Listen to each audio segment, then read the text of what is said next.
Hello, I am Sarah Millican. Welcome to episode 49 of How to Be Champion Storytime. And just so you know, I know some people are worried that I'm going to stop. I'm not going to stop. We're just going to finish the book, regardless of if you all go back to work or whatever's happened in the world. I'm going to the end of the book. Please do not worry. We're on page 150 of 298. So it's probably not quite halfway, but I mean halfway pages-wise, if not words-wise. So episode 49 is the chapter Things I'm Good at Doing on My Own. I can play on my own. I always excelled at things you do on your own, which was good because I was once prescribed fiddlesticks by a doctor because my eyes were sore due to blinking too much. That's right, a doctor. Well, that's what it said on his van. Fiddlesticks was a bunch of multicoloured plastic sticks that you held upright then dropped. The aim of the game was to remove one stick at a time by flicking it with another without moving any of the other sticks in the pile. And to think kids have laptops and mobiles now. If you gave a kid some fiddlesticks these days, they'd use them to stab a pensioner. I also loved playing with my Viewmaster, a small red slideshow contraption through which I could watch a much abridged version of Disney's The Fox and the Hound in about 42 images, only changing the reel twice. Literally seconds of fun. And I could play quietly. My dad worked shifts and was often asleep in the room next door. Developing the ability to be quiet meant I was a model neighbour when I lived in flats, and it made wanking at my parents' house a cinch. I can play with myself on my own, and I was good at that too, eventually. I didn't go pro till after my divorce when I went to Amsterdam with my best friend Lizzie. When I first got divorced, she bought me a toy mouse from Bagpuss, which, when you squeezed its hand, sang, "We will fix it, Oh no, I've written it. Oh, we will find it, we will bind it, we will stick it with glue, glue, glue. First step, fixing mouse. Second, vibrator.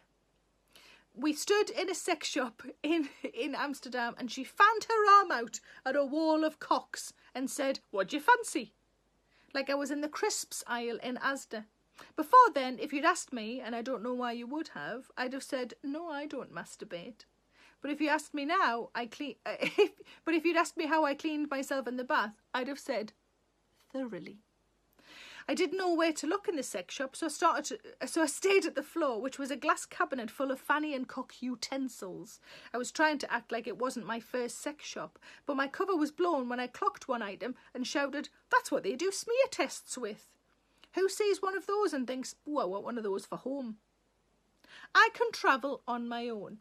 When I started doing stand-up and was working for the civil service, I used to come into work each day with a little pulley suitcase and leave that night on the train to do a gig somewhere, sleep on a sofa, and then get a train back to work the next day. One day, an older colleague came up to me. You know the sort. She's probably only 60, but she's had the same desk for 200 years and no one remembers her looking any younger. She asked me where I was going that night, and when I said Sheffield, she said, "On your own." It's a major part of the life of a comic, but only then did I realise how out of the ordinary it is to some.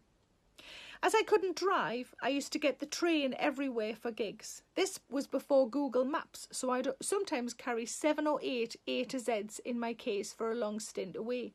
At home, I had a shelf of 40 A to Zs. I know it's hard to believe, like saying cocaine used to be worse for you than sugar. Or if you couldn't think of the name of that actor in that programme, you just had to wonder about it till the library opened. A lot of my memories of when I first went to the Melbourne Comedy Festival are of me doing something on my Todd Bob Lonesome.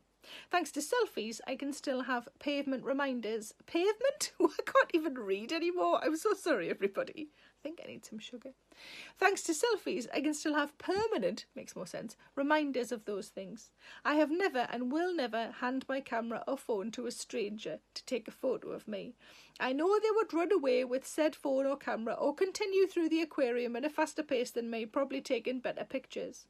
I once had my phone stolen in Paris when I was ignoring a beggar. He came towards us in a restaurant, knowing we'd ignore him, and when we were averting our gaze, he lifted my phone. But fuck him, I was insured and had a more restful holiday because of it. I've stayed on so many sofas over the years while touring. I got very good at figuring out people's showers. It's similar to what it must be like to be promiscuous. I have been in more men's showers than I have their beds. I'm getting better at figuring out how the knobs work. Very quickly, I had to get good at being on my own, both at home and at new work. I think it's important to find out who you are again at the end of a long relationship, and that blossoming certainly helped my stand-up. While I was telling the audience who I was learning about myself as well. I see it as a regeneration of sorts, like Doctor Who. This line originally said, like Doctor Who, but where women are allowed to go. But between the writing and the publishing of this book, it was announced that a woman is being allowed to go. Hooray! Go and fucking kick Dalek arse Jodie Whittaker. And the How to Be Champion tip at the end of this chapter is most board games can be played on your own with the benefit that you always win. You're both a winner and a loser at the same time.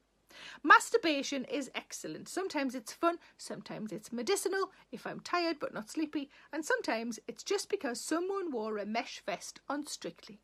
And that is the end of episode 49. I do hope you enjoyed it, and I will see you again tomorrow, same time, same place, for episode 50, and continuously until we finish the book.